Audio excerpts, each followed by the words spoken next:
Hello and welcome. I am Shannon Elizabeth Eastman, and I am the host of the Work That Matters podcast. This is a conversation that takes place at the intersection of personal and business growth. I had so much fun doing this particular show with Dr. Dave Tuck. He is back for the second time, and I reckon he'll be back again. We had a lot of fun. We were talking about your hierarchy of values and how to distill what is truly important to you and show up congruently on this journey towards self-actualization. It's a big title, but the guts of it are really that we talked about pain, challenge, setback, and those really, really juicy, interesting, wonderful moments that we all get to experience, and how we transform them, transform pain, transform adversity, assess whether they're feedback that we need to get off this particular path and maybe get on one that's more congruent for us, or resolve that this is on the way to where we truly need to be, and this is part of that schooling. There's a point in the conversation where I actually got some great counsel. I was a bit candid with the last 2 weeks that I've had. Definitely got a couple of punches in the face. Maybe tinges of embarrassment as well. I cover that in this show. And Dr. Dave asked me a really, really great question. How would I compare the quality of challenges that I am facing right now with the ones I was experiencing 5 years ago? It's not a great question. In that moment, I had enormous gratitude for what's going on in my life today, because I wouldn't change what I'm experiencing today for anything that may have shown up 10 years ago, 5 years ago. So I'm grateful. It was a nice perspective shift. So what else did I want to tell you? If you hadn't listened to the last podcast with Dr. Dave, let me tell you a little bit about him. He has 26 years of experience in health and wellness. He's a doctor of chiropractic. He's a wellness consultant. He's, I believe, a 20-year student of Dr. John Demartini. He's definitely Texan, so I don't need to tell you that. You'll notice that in the first few seconds of our conversation. But he has a passion. His heart song is working with and facilitating people who are up to things that are bigger than them. And he's got some great stories, his own personal stories, one that he refers to going from a bonehead to brilliant, and what that meant to him and what that looked like. And it's raw and it's candid and it's funny, and it's great to hear stories like that with humor in them. I wanted to also mention that I did not edit the beginning of this podcast. We're going to cut into our conversation where Dr. Dave is talking mid-sentence, and I just thought I'd go with it and not interrupt what was already happening. So you're going to jump in mid-sentence, but I have all the faith in you that you will keep up or catch up and figure out where we are and what's going on. I did edit the end of the podcast. I thought that I stopped recording before I let out a bunch of whoops and F-bombs at my excitement as to how great this conversation was. I loved this conversation. So I took all of those out. And I think I'll leave you with this. My intention for you in this conversation is that it either reframes something that you already know in a way that just lets you interact with it on a deeper level, or it just gives you a different perspective about what's possible. I don't think there's anything in here that you don't already know, but I think you'll hear it from different points of view and different experiences, different cultures, of course, and that can always be fun. Have a lovely conversation wherever it leads, because you're brilliant at this, and so I'm just gonna tag on to questions, and we'll go wherever it feels congruent. All right. I'm really excited, and I'm so happy to have you back, Dave. I think it's thank you. a lovely continuation, and the conversation for today, the pit stop or maybe Pitstops plural, on the road to self-actualization is just such a delicious topic, particularly at a time in my life where I perceive I've been invited to humble myself. So I'm toggling between that pit stop and exploring this one with you today about values and priorities and all those wonderful things that show up on this journey to self-actualization. You went on I saw some great pictures of you doing something outside, something interesting with nature a couple of weeks ago. Did you have a? Bushy Park is an enchanted forest that's just about a 10-minute bicycle ride from where I live here in Dublin, Ireland. And the forest is like an Alice in Wonderland forest. So I'm there a lot. I enjoy it very much. So yes, if there was nature pictures, it would have been me in that beautiful forest. What's it called again? You call it? It's called Bushy Park. Bushy Park. I'll ask Callum because he lives in Dublin. So see if he knows about it. Yeah, he would. Yeah. So there's Phoenix Park, Bushy Park. There's actually quite a few, but I tend to gravitate more towards Bushy Park because of the forests and the lakes. They have a lake in there that's when you stand on the perimeter and look out into what looks like a black mirror, all the trees around the perimeter of that lake are reflected on the lake itself. Oh, so wow. You see the symmetry of it's really beautiful. And then the lake just further up is covered in probably not neon, but it's a really bright green film. You can't see the water because it's algae, but if you're looking into your computer right now and you see that little green light that's showing you that you're recording. Yeah. Looks like that. That color. And it stretches out so far. And again, there's like it's not ancient trees. The truth is somebody told me a couple months ago, because I said, the trees in Bushy Park must be like centuries old, like even thousands of years old, because they're just so big and so beautiful in how they've like shaped and designed themselves. And your man says to me, yeah, no, they're about 250 years old and they were brought over from the British. I'll be down. I let it 1 year, let it fall out the other, and went back to Alice. Now they're 1,000 years old. Yeah. Well, I want to. We'll go walk around it one day. Oh, I'd love that. Tanya, that would be fantastic. I really look forward to that. Yeah. I just got back from Tennessee for a few days. Went waterfall searching, and found a few. I love waterfalls. I want to go find everywhere I travel. I want to go find is there waterfalls we can go see. And these I got to get under. Bushy Park. Oh, really? Yeah. I'm going to take a picture or video of it next time I'm there, which will be in the next few days, and I'll send it over to you. It's stunning. I posted a few of the pictures on my Facebook, and some of them we got to get under the falls, and it was just incredible to be under a 80-foot drop waterfall, or one of them was 286-foot fall, and you're under the water. It's really fascinating. Love it. I did the Maid of the Mist in Niagara Falls. Cool. Where you get to go out on a boat with, of course, a bunch of other tourists, and you're covered in a red rain, like a plastic garbage bag, actually, but it's a red one. And they drive you out because you're surrounded by walls of water. Yeah. I'm not really good with the metric system, but let's say 8-story building. Yeah. That's how tall. And then there are times when it's not too crazy where you can go in behind Niagara. Is that right? I had no clue. Yeah, it's called Maid of the Mist, and it's very misty in there. I'd love to go do that. I would love it. Yeah. Yeah. I love the exchange we had. Values, priorities, using tools and strategies to help us become more authentic in who we are on this journey of self-actualizing.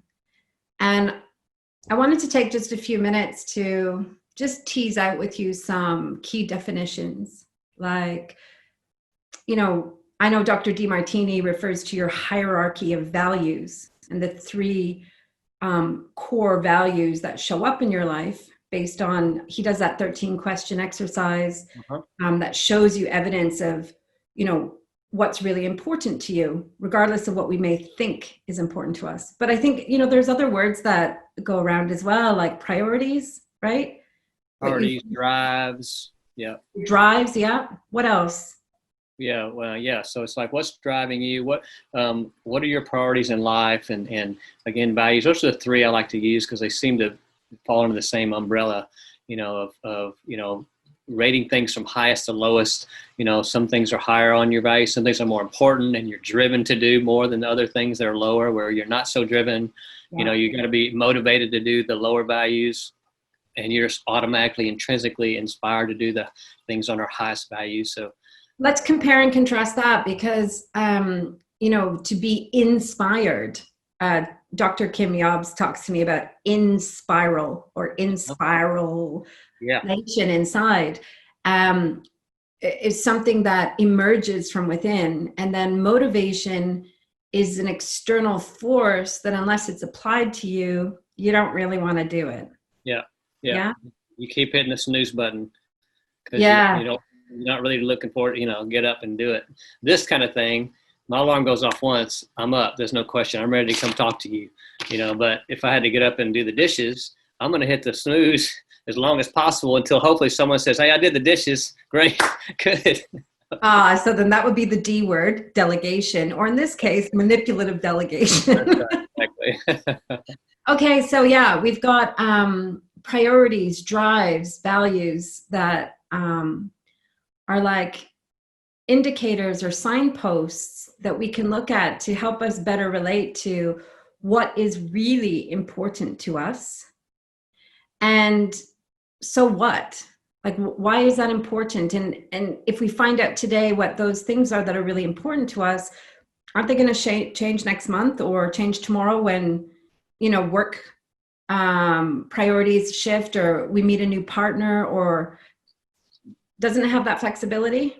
Yeah, I mean, we have these intrinsic values that kind of stick with us mostly throughout our life. But when we have certain events, or crisis happens, or you meet a new person, or you lose your job, or you lose your money, that's going to create a shift in who you are. So your values can make a drastic change at that point.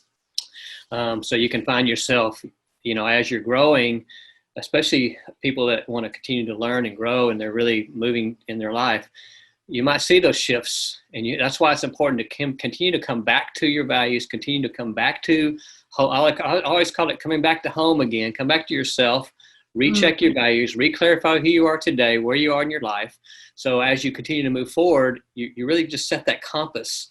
You're just dialing that compass in slightly, a little differently, so you can continue to grow. So, and I guess that also creates a lovely distinction between what are those high value actions that you want to do this week and today versus the things that you think you should be doing, but are not necessarily aligned with what you want and where you're going. Yeah. We tend to automatically organize and structure and think about the things that are most important. So we make sure that we've got those things handled already. And we tend to, the things that are lower on our values, it's not so organized. They don't have structure around it because it's just something you don't put time and energy on. And so that's another indicator, is if you look at your life and where you feel the most disorganized and chaotic, was probably an indication that you're not living according to your values in that area, or you're subordinating yourself to others' values, or you haven't linked that to your highest values. So you tend to just ignore that whole area of life. And let's also acknowledge, I'm reading some material, part of a Jungian psychology course that I'm doing. There was this interesting passage about the cave or the darkness that you are avoiding and not wanting to enter is the very location where your greatest treasure is waiting for you. Joseph Campbell. Thank you. Yeah. His quote. Campbell. Yeah. The cave you fear to enter holds the treasures that you seek. Yeah.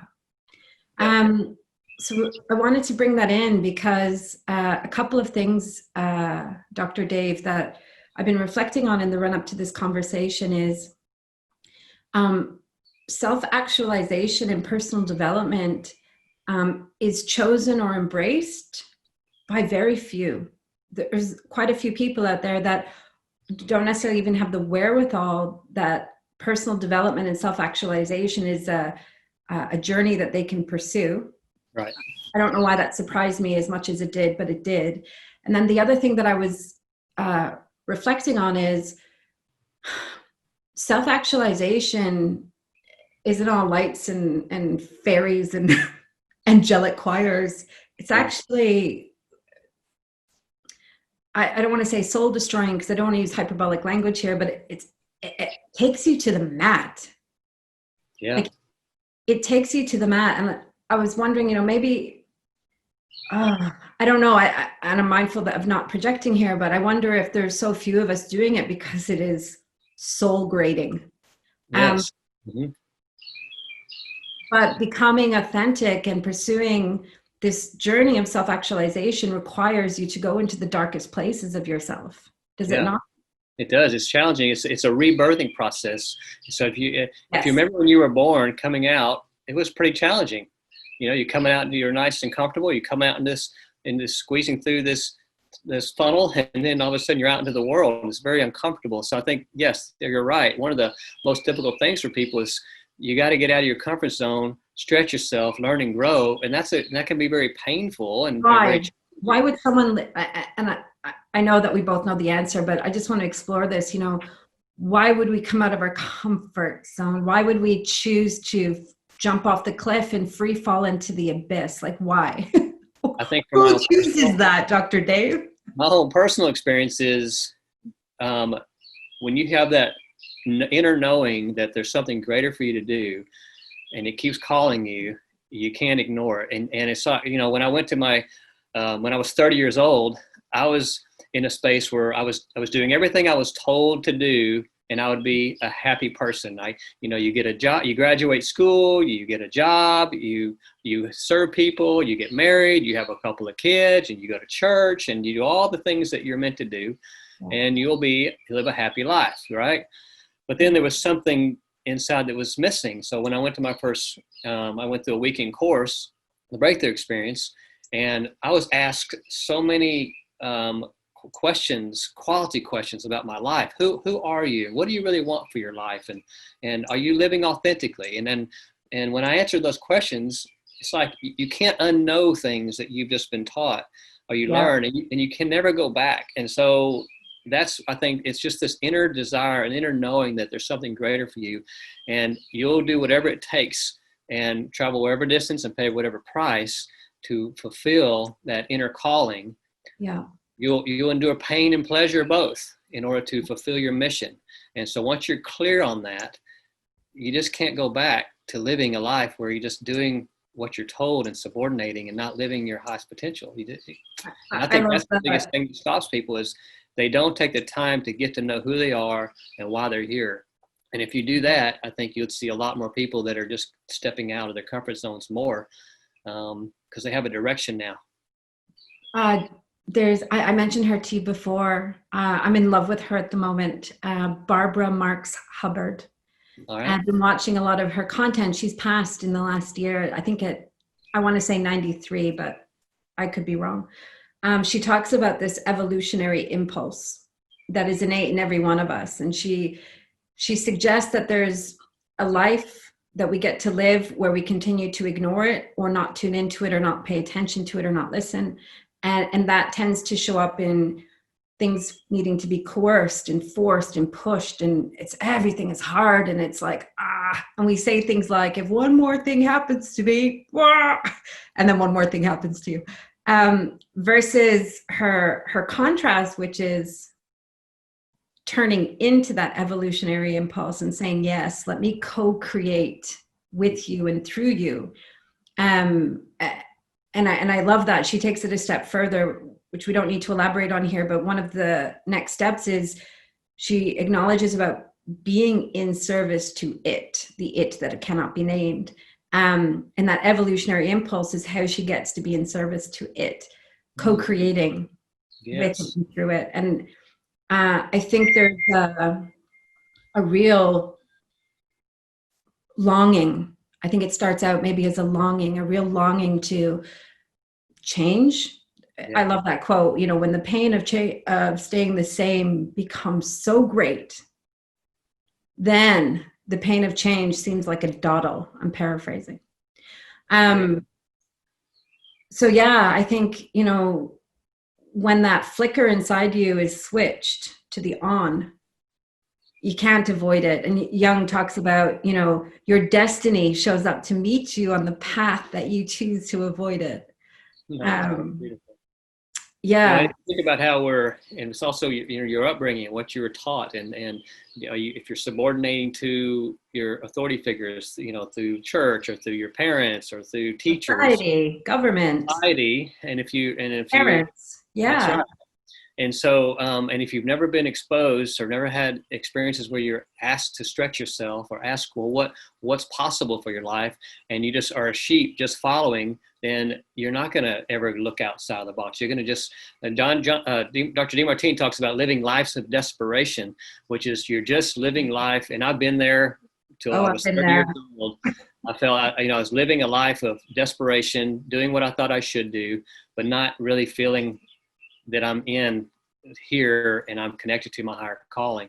And so once you tap into that, you're not going to be able to go back. Now, the challenge of that is, once you decide I'm not going to conform any longer, I'm going to go live my own life. And then all of a sudden you got all the people you're subordinating to, they don't like that very much. So you're going to lose friends, and family members may not like you, and people may they disown you. But again, that is a very real thing to experience, not being seen, not being understood by the people who are closest to you in that moment. And it's a real thing. It's visceral. And if you were think about the comfort zone and concentric circles, you recognize this calling and you step to the perimeter and you kind of put one foot outside and keep one foot in. And then you meet all this resistance, and there's probably space for you to try and leave that comfort zone 100 times over 10 years sometimes, because leaving it is like going through the eye of a needle. I'm quoting more Jung. I'm reading a lot of his material, but he says this process is on par with going through the eye of the needle, and I'd like to say on an elephant with two babies on either side. I like that. Because go ahead. Well, I think one of the keys to remember for people, because I work with a lot of my clients that I attract are going through these type of transitions in their life. They're feeling stuck. They know there's something greater. They just don't know how to go from where they are to where they'd love to be. And the biggest thing to remember is you're not going to go to a place where you're going to have any more or less pain and pleasure, positive, negative, support, challenge. It's always going to stay in a balance. And so I think a lot of times people get stuck because they're afraid that, I'm going to have more pain than pleasure going forward, or even I'm going to have more pleasure than pain, which is neither one of those are true. And so you're always going to maintain that balance. So when you can realize that, then it takes the anxiety away of thinking that you're going to get somewhere that's going to be better or worse, when the reality is it doesn't matter whether you're living authentically or pretending to be someone you're not. You're still going to have pain and pleasure, support and challenges, ebbs and flows of life. So you might as well decide to just be yourself, speak your truth, and live that, and allow the universe and everyone in it to decide where they want to fit into your world. So first of all, I'm living that in the last week. Yes, we all go through that as we grow and we self-actualize and we continue to learn. And then, there was a great conversation I had with Dr. Kim on Rudyard Kipling's If. And there was this reference about, and if I can meet triumph and disaster and treat those two imposters as the same, we were exploring the space between those two things. And the space between them allows the waves to rise and fall without us participating in the rise and fall, but to operate in the center of it, which in my world is intermittent at best. But I think what I've experienced recently is, as someone who has done a significant amount of hours and decades on personal development, I kind of I think I became complacent about, I'm choking on my words because of what just happened the last 2 weeks, but I like reached this stage of understanding. I've reached this stage of, you know, I can't go back because I've reached this far and there's no way I could go back because I just know too much. Yeah. You know where this conversation is Too going. much. That's exactly right. And so the universe in all her glory took the carpet out from underneath my feet. And unfortunately, I went face first into the mud, and I'm still might be cleaning the dirt out from my teeth. But having this very jarring moment of, you know, I work and play in this space. I design in this space. I teach in this space. And yet here I am, just literally still on my backside in the mud going, and sitting with that and allowing that to transform and be part of my journey of self-actualization. Yeah. So to go back to your earlier point about, you know, we perceive that we're not going to have any pain or challenges when we're on our personal development path is not fair. Right. But also the illusion that going into this work is somehow going to give you an edge or give you an advantage is also not necessarily one that I would like to suggest we keep. Yeah. Because you will, as I know we're quoting a lot of Demartini here, but I was just looking at one of his posts the other day about you will be labeled a villain and a what how does that go? You're a villain and a hero. Yes. Yeah. To the degree that you evolve and develop and grow. So you will always maintain all sides of you, but at this level, it's going to express this way. And then at this level, it's going to express that way. So I'm enjoying. And you can't screw up that balance. It's always going to be balance.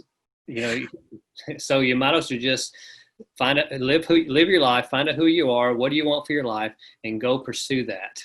Now, I think that one of the biggest challenges people have, though, is once you do find that, now it's about committing to that, because it's really easy to fall back in comfort.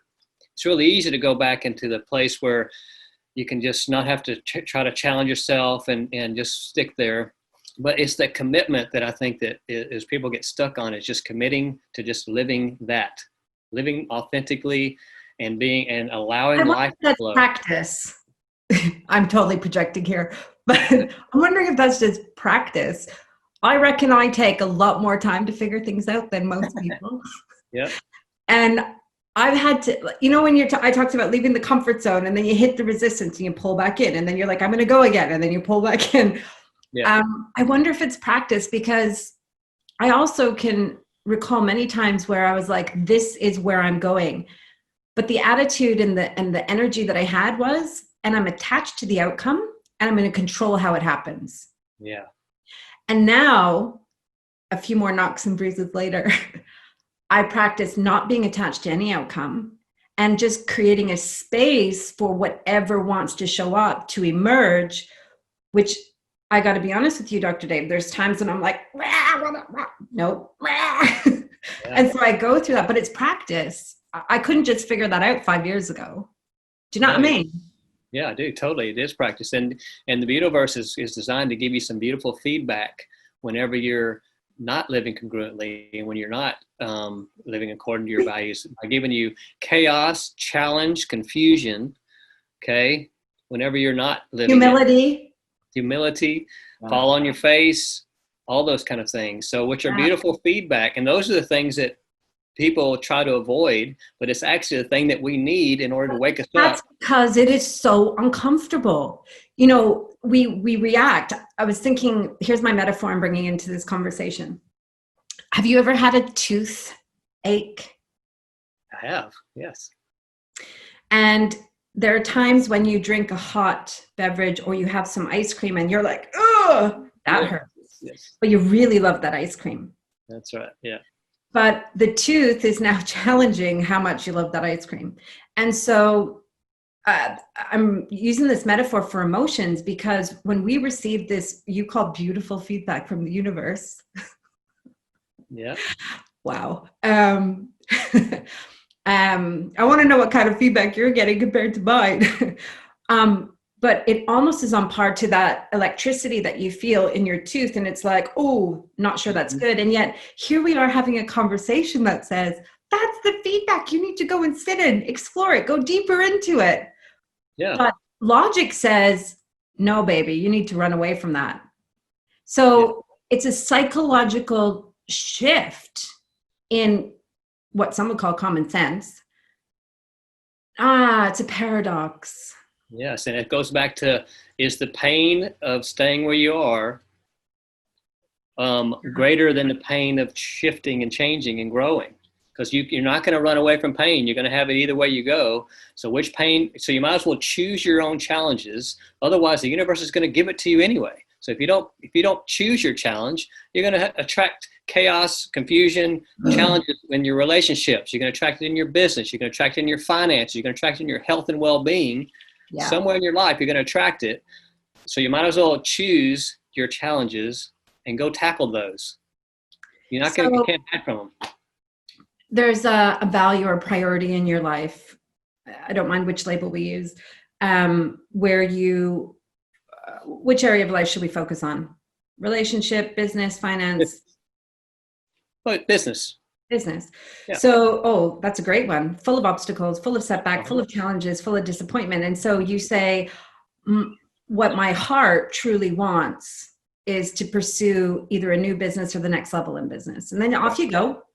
And then you get a 2x4, unless you're in Europe, then it's called a 4x2, upside the head.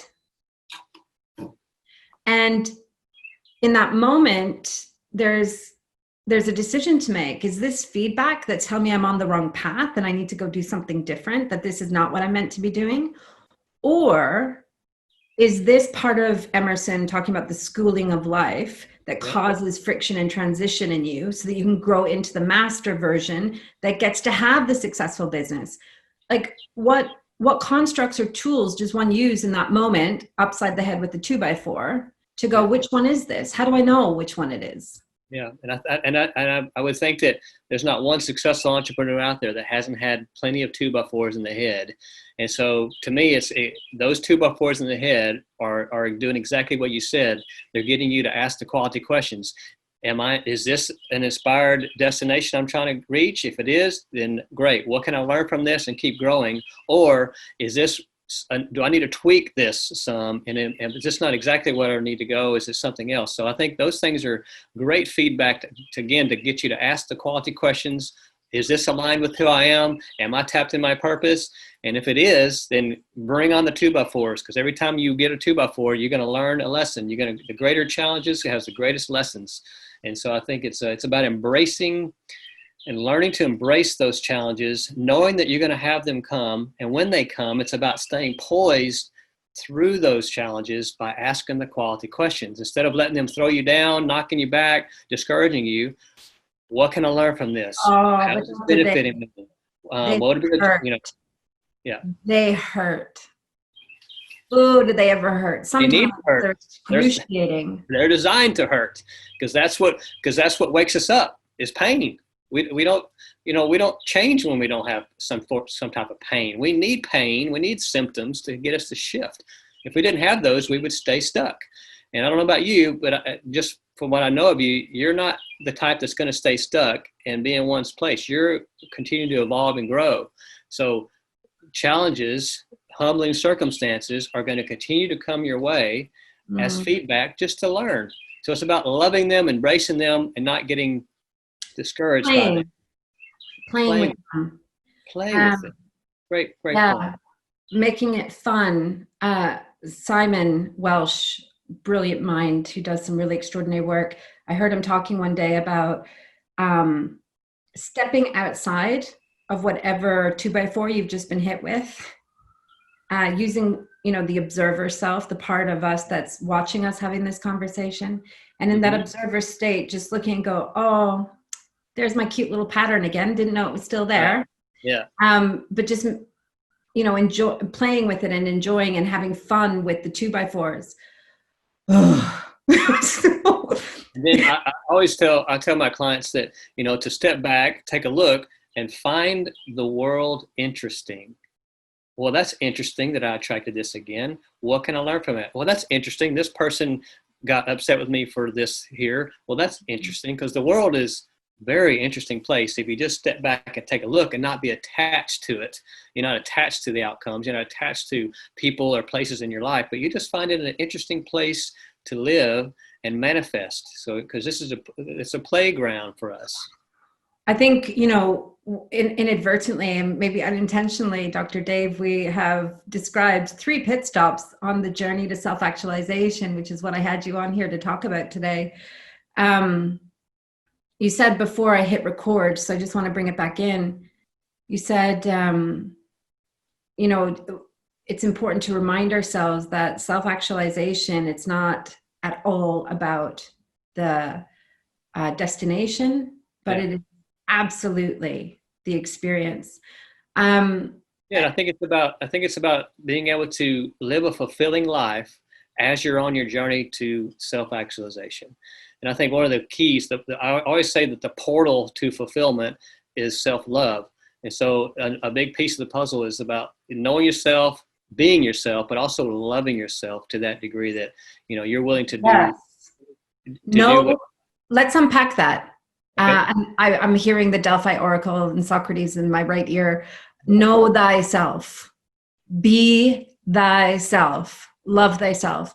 If we were to just put a few bullets under those 3 headings, if this was a spreadsheet, Beautiful. Know thyself. What are we meant to know?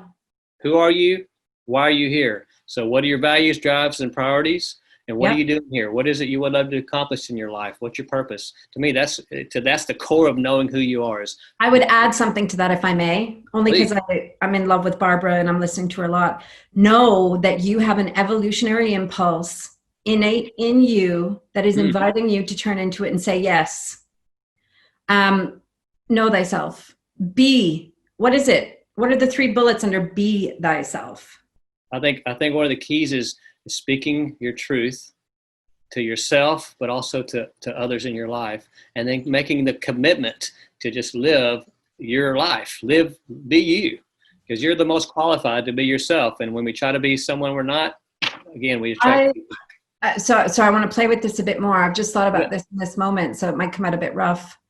Be thyself. Be thyself. I'm sure there's some etymology around thyself that's more helpful than what I'm about to say, but that's okay. Who you be is the synthesis of heart and mind. Yes. And so being thyself is, yes, we have our, depending on who you talk to and what corner of the world you're in, the thinking self, the ego is like 1% to 5% of us. And then we have our unconscious self. Jung would call it the shadow, the shade, which is 95% of us. Dr. Bruce Lipton talks about how the unconscious drives 50 trillion cells in your body. Dr. Kim would talk about the meaning that our thinking self has on a situation that directs the body to act accordingly. So maybe there's room in the be thyself to integrate, connect the 3 feet from head to heart. Those are 3 extraordinary feat. But being thyself is integrating and synthesizing what is going on here, which, let's be honest, most of us want to put in a box and stick in the back of the closet because we're like, I'm not going back to that. But that is the very thing that wants to be open, witnessed, seen, loved, and integrated. Now, the opposite of conformity. You're not here to conform. You're here to just be you. And so that's the key. What you just said. Be fully present in you. That's right.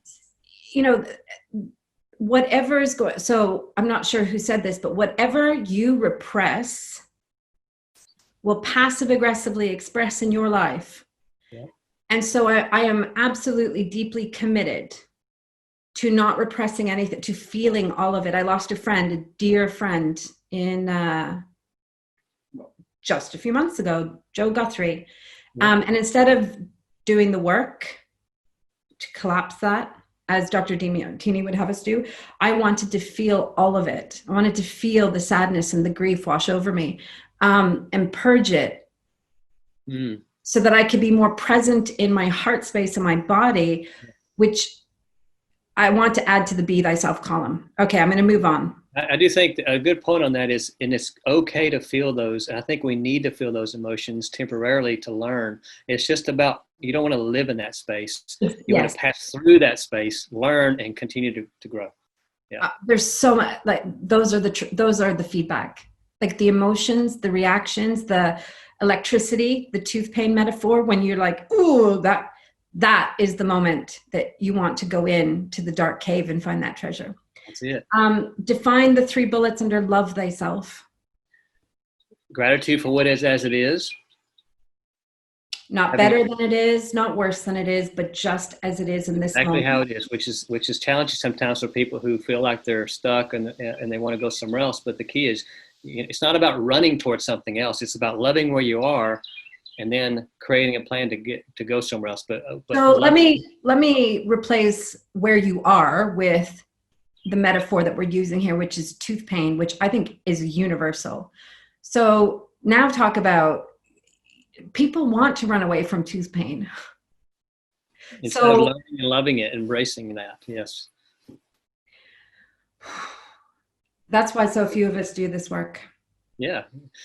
Second part of it is having appreciation for the people and the things that allowed you to attract what you are grateful for. So it's about appreciating your life and the people in your life, appreciating yourself, appreciating your relationships, your career, appreciating your health, appreciating everything that's allowed you to be here, and attract the things that you're grateful for. So I think that's another key to self-love, is appreciating yourself and your life. I'm practicing right now using the feedback from the universe, the tooth pain feedback from the universe that you keep referring to is so great. Beautiful. as a mirror, because I'm receiving feedback. It's showing up in my existence as a tooth pain. Yes. Tooth pain. And instead of running to a dentist and having the tooth pulled out, I'm sitting there and I'm going, what's driving the tooth pain? Where did that come from? What parts of me, like, I didn't know they were there. This is all new to me. I'm going, ooh, that's interesting. Mm-hmm. What is it about this part of me that's manifesting as tooth pain? I'm using that metaphor. I hope it still translates. As a result of an individual or an opportunity at work or lack thereof. Mm-hmm. And I'm recognizing deeper parts of me that I didn't know were there, because they're near unconscious, that as I'm bringing them to the surface, I'm breathing deeper. I'm so glad to find them and to see them so that they can be witnessed and healed and integrated, so that they're no longer running my life and causing me to react with tooth pain every time that particular pattern shows up. So I'm altering the pattern so it expresses differently. Am I saying that in English, Dr. Dave?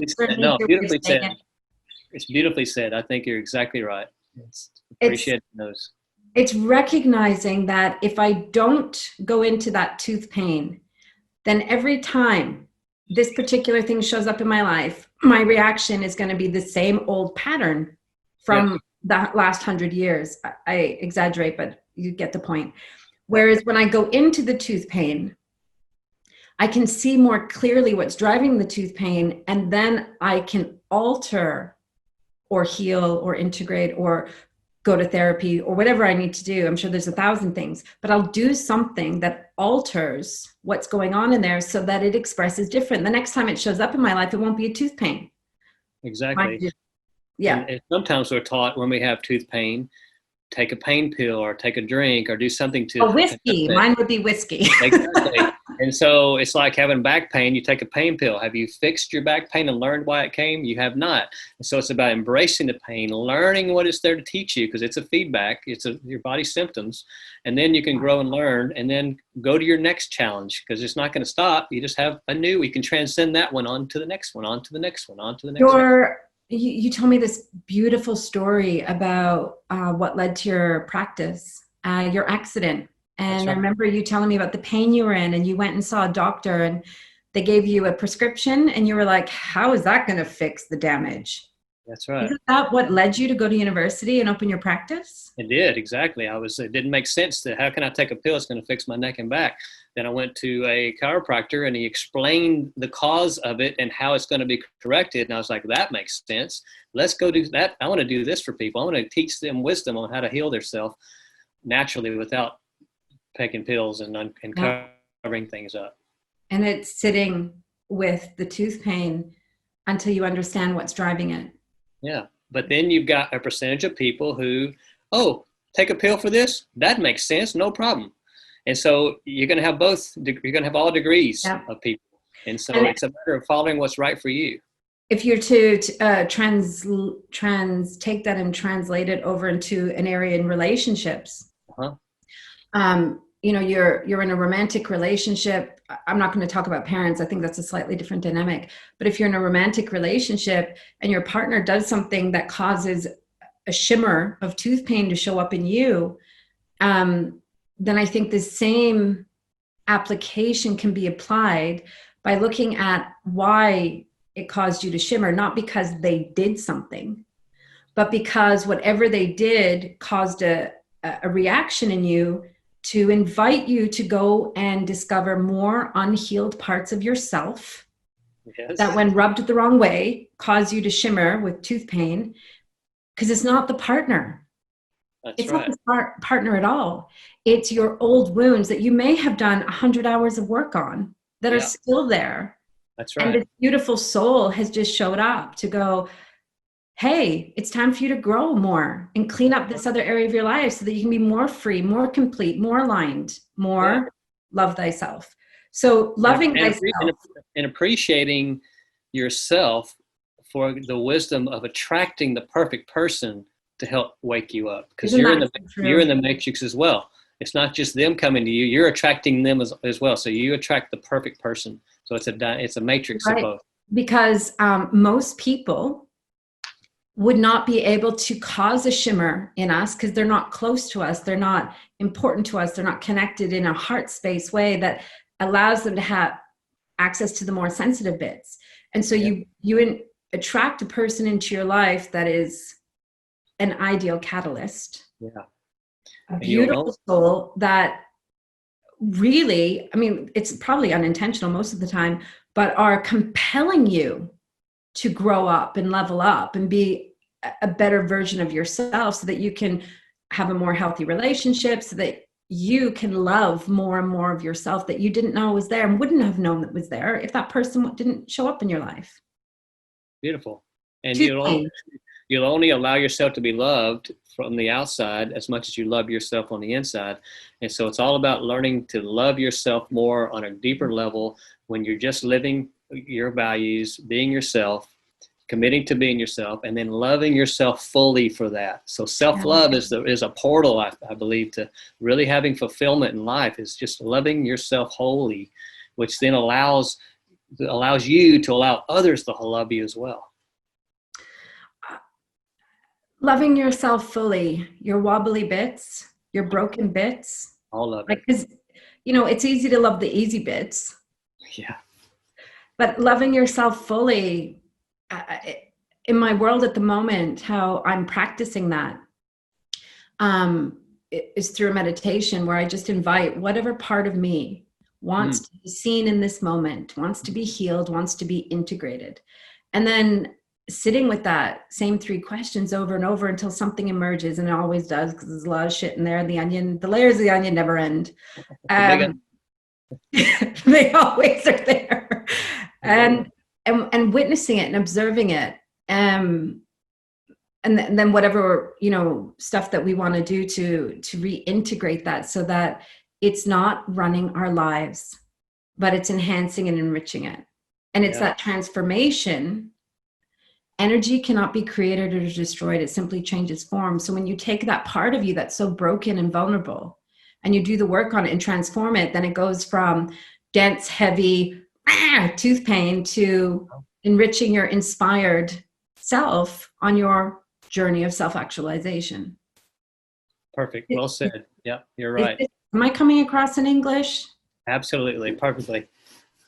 Wow.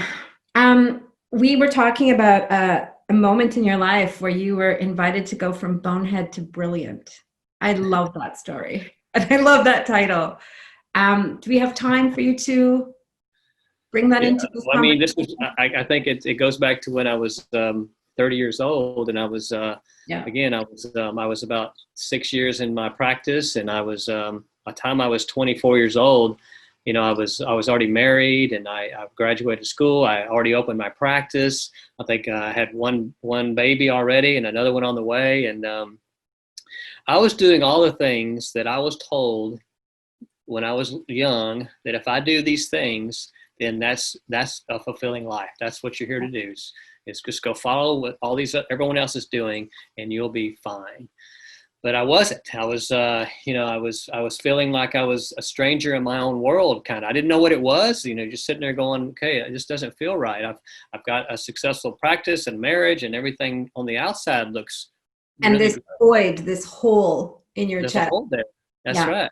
And so when I went to my first weekend course, and I had never done anything like that in my whole life, never gone to any classes, never learned anything. And I went there and sat there, and this man was asking me all these amazing quality questions, like, who are you really? And what is it you love to have in your life? And if you set your mind to something, then you will create it in your life. And I was like, whoa. When I got that concept, I thought, you mean if I focus my intention on something that I want, it'll show up in my life? Yeah. Wow, that sounds cool. And so once I left that course, it was transformative in my life. But it was like I was reborn. But guess what?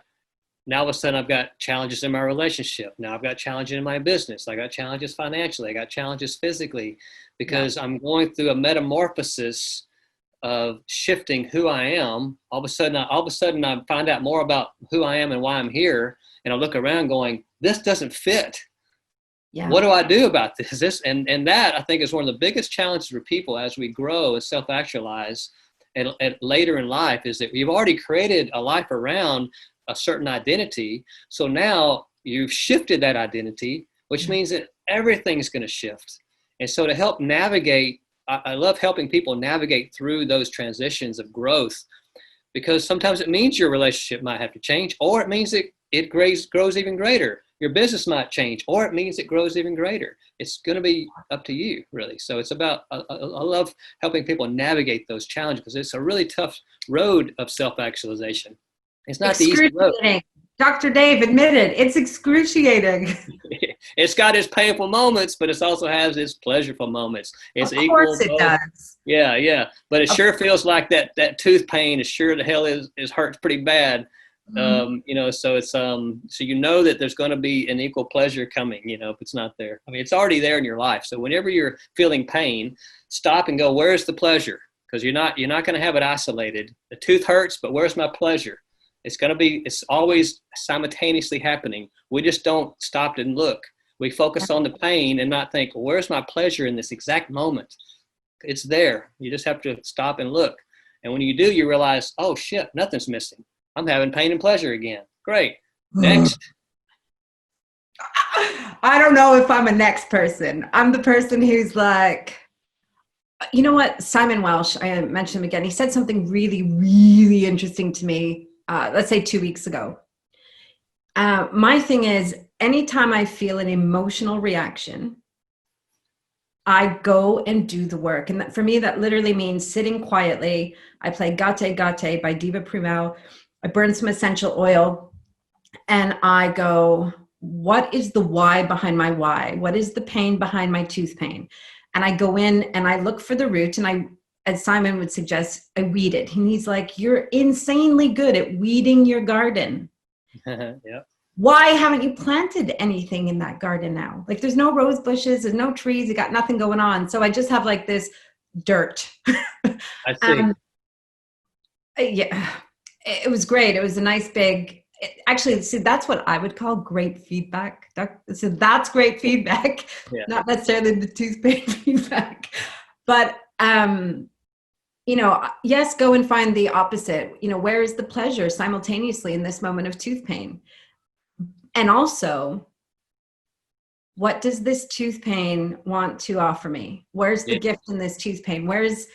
What part of me needs love, wants love? Yeah. Okay, hang on. Know thyself, be thyself, love thyself. So in the last column of love thyself, there's 3 bullets. Go on. What are they again? And this I would say this was taught to me a few years ago by a beautiful friend of mine, Marjorie Miller, when I was going through some tooth pains, let's call it, in life, from Such a great metaphor, isn't it? Yeah, but I was having in my relationship, career, finance, and my health as well. And so it was about coming back to having gratitude for what is as it is, which can be super challenging when you're going through the tooth pain, right? But it's a beautiful piece of the puzzle. And then having appreciation for the people, places in your life that have helped you get the things that you are grateful for. And the third piece, which I think is really important for people in the self-love, is about having self-discipline when you're here in the self-love, which is pay attention to what goes in your mind, out your mind, in your ears, and out your mouth. So really be observing, what are you saying? What are you hearing? What are your actions? And am I being congruent to who I want to be in my life? Am I living according to my values? Am I being true to myself? And we want to add the mind-heart integration, because, oh no, that was in the be thyself. Loving thyself is loving the wobbly bits, the ugly bits, the bits of you that are driving the tooth pain. That's what really wants loving in that moment to change the pattern. And when you pay attention to what goes in and out, you ask yourself, what's my language? Am I putting myself down, or am I building myself up? What's going in? What am I putting in, and what am I saying out? And am I being congruent? It's so 2 things I want to say about that. Number 1 is, if I were to consider that there's 200 people in Dublin City, in Dublin's fair city where the girls are so pretty, if there was 200 people here that knew Shannon, there's 200 versions of Shannon walking around. Yeah. 101, because I have my own perception of me. Yes. Great point. And then number 2, so I just want to acknowledge that, because whilst we think we're one way, people who experience us have a completely different perception of us. Yeah. Probably through their own tooth pain. And then the second thing is, I think it's really hard for you to see yourself authentically and completely. And that is why having someone facilitate you is so important, because if you've got a blind spot, and oh my God, did I mention the last 2 weeks have been a bit rough, Dr. Dave? Yeah, you have mentioned that a few times. A lot of tooth pains. A lot of blind spots. I've got my blind spots have blind spots, Dr. Dave.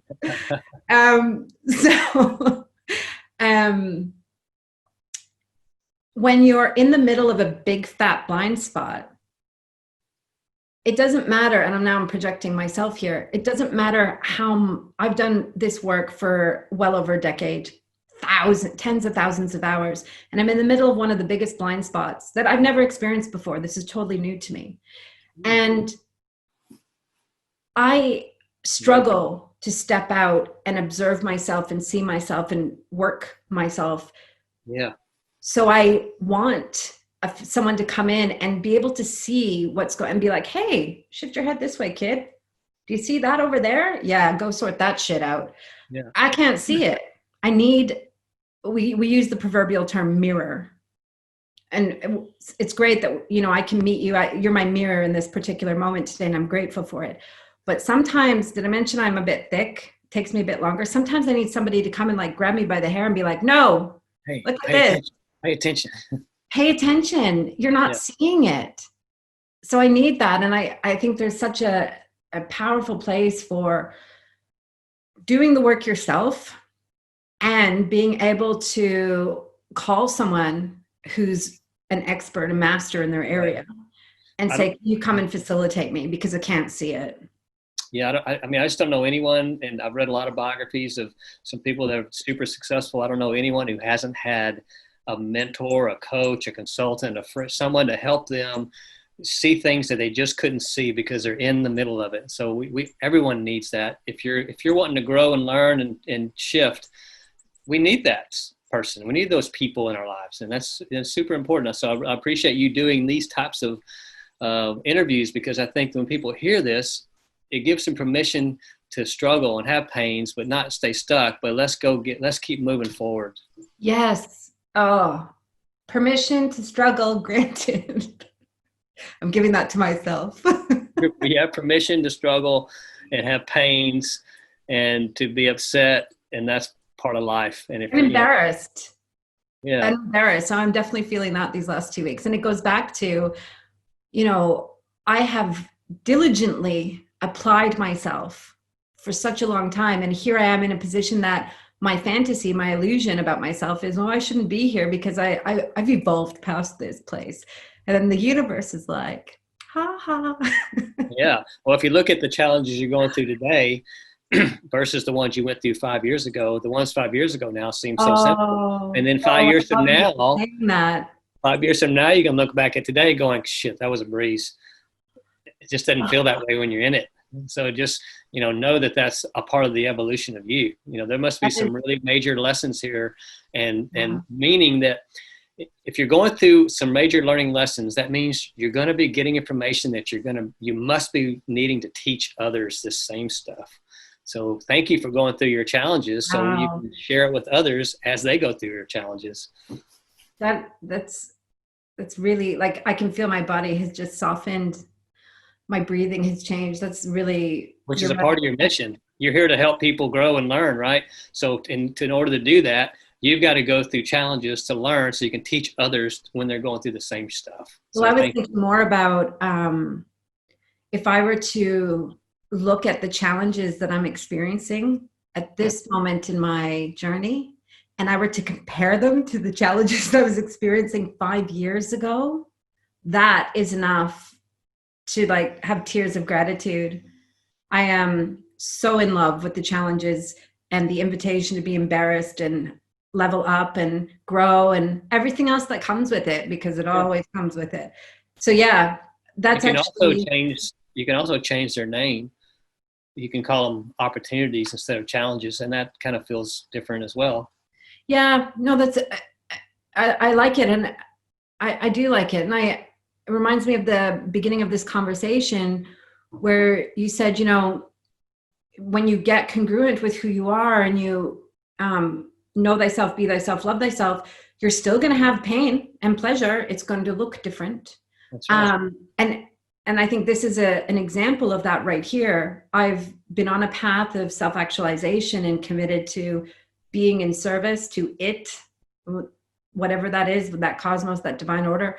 And when I compare the challenges I'm experiencing today to what was showing up in my life 5 years ago, I'm totally okay now. Cool. I'm in love with what's happening right now. It's beautiful. Wow. And it's essential because it's essential for your growth. And that's the blind spot. I couldn't see that until you just held that mirror up for me. Yeah, we're always going to have challenges, opportunities. I'm going to call them challenges. We're always going to have challenges. But the challenges we have as we evolve and grow are going to be more quality. That's what I've got right now. I've got a quality challenge. And it's key to remember to choose your challenges, because you're not going to not have them. So if you're choosing the challenges that you're willing to face, you don't have to attract it from other areas of your life as a challenge. Because I absolutely choose the challenge I'm in right now, and I'm grateful for it. Really, it's the perfect one. It's the perfect one right now. Yeah. Wow, that was great. That helped me. Leave that in. Yeah, let's. I will. It's me wanting to show up authentically.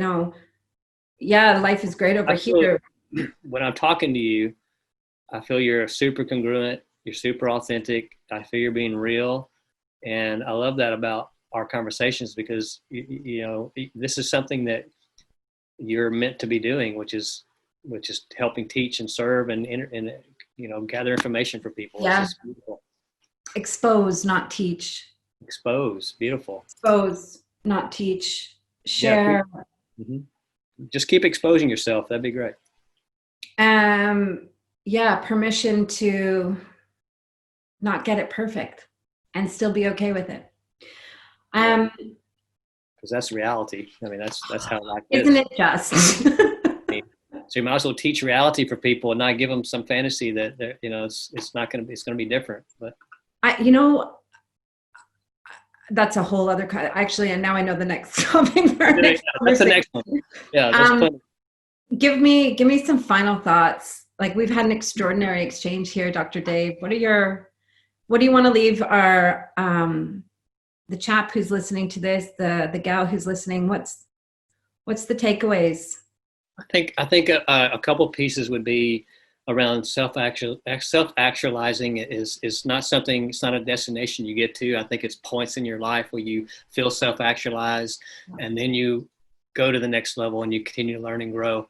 And the key to continue to navigate those transitions and those ebbs and flows is continue to come back home to who are you, what are your values, drives, and priorities, what is your mission and purpose, and continue to tap into that whenever you're feeling challenged, whenever you're feeling stuck, where you're in transition. Come back home to that, regroup, redefine what that is, and then make a new plan and continue to grow and go to the next level of learning, It's a journey. Like you said earlier, we're not trying to get a destination. We're trying to grow, and as we go on this amazing journey of life. And I think my final thought is the tooth pain is where your treasure awaits you. Embrace the tooth pain. Yeah. Yeah. And comforting yourself a wee bit. We're allowed to do that. Comforting yourself a wee bit by comparing, this tooth pain that's showing up today with the tooth pains you were dealing with 5 years ago. Like, that has just opened everything up to me in that exchange. Thank you for that. Thank you for that. Great mirror. Thank you.